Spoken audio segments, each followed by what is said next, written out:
మీరు చూస్తున్నారు తెలంగాణ సమాచార్. అంతర్గాం మండలం పెద్దంపేటలోని భగత్ సింగ్ భవన్ కార్యాలయ ఆవరణలో అమరుడైన కామ్రేడ్ చంద్ర పుల్లారెడ్డి 41వ వర్ధంతి సందర్భంగా పార్టీ జిల్లా కమిటీ ఆధ్వర్యంలో పోస్టర్ల ఆవిష్కరణ జరిగింది. ఈ సందర్భంగా ఏఐకేఎంఎస్ రాష్ట్ర నాయకులు Merugu Chandraiah, CPI, ML, new democracy జిల్లా నాయకులు పైడిపల్లి రమేష్ మాట్లాడుతూ, ప్రజల విముక్తికై సిపి రెడ్డి నడిపిన ప్రతిఘటన పోరాటాలు నేటికీ స్ఫూర్తిదాయకమన్నారు. నందికొట్కూరు నుంచి ఎమ్మెల్యేగా గెలిచిన, పీడితుల కోసం పదవికి రాజీనామా చేసి సాయుధ పోరాటంలోకి వెళ్లిన మహావిప్లవ వీరుని వర్ధంతిని నవంబర్ 19న సుందరయ్య విజ్ఞాన కేంద్రంలో నిర్వహిస్తున్నట్టు తెలిపారు. ఈ కార్యక్రమంలో పార్టీ, ప్రజా సంఘాల నాయకులు ఆరుమూళ్ల తిరుపతి, మాలం తిరుపతి, ఈదినూరి బాబు, పెద్దంపేట తాజా మాజు ఉప సర్పంచ్ కోడిపుంజుల భూమేష్, నల్లతీగల రమేష్, ఆడెపు రాకేష్, కె చంద్రయ్య తదితరులు పాల్గొన్నారు.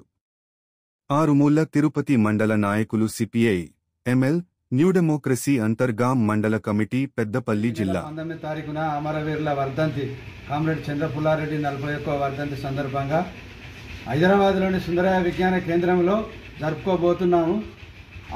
ఆ యొక్క ప్రోగ్రాం సక్సెస్ కావడం కోసం ఈరోజు పెద్దంపేటలో పోస్టర్ ఆవిష్కరణ సిపిఎంఎల్ న్యూ డెమోక్రసీ జిల్లా కమిటీ ఆధ్వర్యంలో చేయడం జరుగుతుంది. కామ్రేడ్ సిపి రెడ్డిగా పేరుగాంచిన పూర్తి పేరు కామ్రేడ్ చంద్ర పుల్లారెడ్డి ఈ యొక్క నూతన ప్రజాస్వామిక విప్లవం కోసం ఈ ఒక మనిషి ఇంకొక మనిషిని దోపిడీ లేనటువంటి రాజ్యం కోసం సమసమ స్థాపన కోసం ఆయన చిన్నతనం నుంచి కూడా అనేక పోరాటాలు చేశారు. ఉమ్మడి కమ్యూనిస్టు ఆధ్వర్యంలో కూడా చంద్ర రాజేశ్వరరావు, పుచ్చలపల్లి సుందరయ్య లాంటి మహానుభావులతో కూడా ఈయన అనేక పోరాటాలు చేశాడు. విద్యార్థి దశలోనే మద్రాసులో ఇంజనీరింగ్ చదువుతున్న ఆ సమయంలోనే అరెస్ట్ కాబట్టాడు. బ్రిటిష్ దొరలకు వ్యతిరేకంగా పోరాటం చేసి అరెస్ట్ కాబట్టాడు. ఆ యొక్క అరెస్ట్ సందర్భంగా ప్రభుత్వం ఆయనను క్షమాపణ కోరమని అనేక చిత్రహింసలు పెట్టినా కూడా భారతదేశం కోసం ఈ బ్రిటిష్ దొరలను తరిమి కొట్టడం కోసం నా ప్రాణాలు సైతం లెక్క చేయనని చెప్పి క్షమాపణ కోరుకోలేదు. ఆనాటి నుంచి కామ్రేడ్ చంద్ర పుల్లారెడ్డి తెలంగాణ సాయుధ పోరాటం అయితేంది అనేక పోరాటాల్లో పాల్గొని లక్షలాది దాదాపు 10 లక్షల ఎకరాల భూమి పంచడం జరిగింది తెలంగాణ ఉమ్మడి ఆంధ్రప్రదేశ్ రాష్ట్ర వ్యాప్తంగా. కావున కామ్రేడ్ చంద్ర పుల్లారెడ్డి యొక్క ఆశయాలను ముందుకు తీసుకుపోవాలని కూడా అందరికీ విప్లవ శ్రేణులకు తెలియజేస్తూ, కామ్రేడ్ చంద్ర పుల్లారెడ్డి 41వ వర్ధంతి సందర్భంగా హైదరాబాద్లో జరిగే సుందరయ్య విజ్ఞాన కేంద్రంకు విప్లవ శ్రేణులు, ప్రజలు, ప్రజాస్వామికవాదులు అందరూ హాజరై ఈ యొక్క సభను జయప్రదం చేయాలని కోరుతాను. మునిగి తేలుతున్నటువంటి క్రమంలో రివిజనిజం, నయా రివిజనిస్టుల నడ్డి విరగొట్టి సిపిఐఎంఎల్ ఏర్పాట్లో అగ్రగామిగా నిలిచినటువంటి కామ్రేడ్ చంద్ర పుల్లారెడ్డి 41వ వర్ధంతి సభను ఈ నెల 19వ తారీఖు నాడు సుందరయ్య విజ్ఞాన కేంద్రం హైదరాబాద్లో జరుపుకోబోతున్నాం.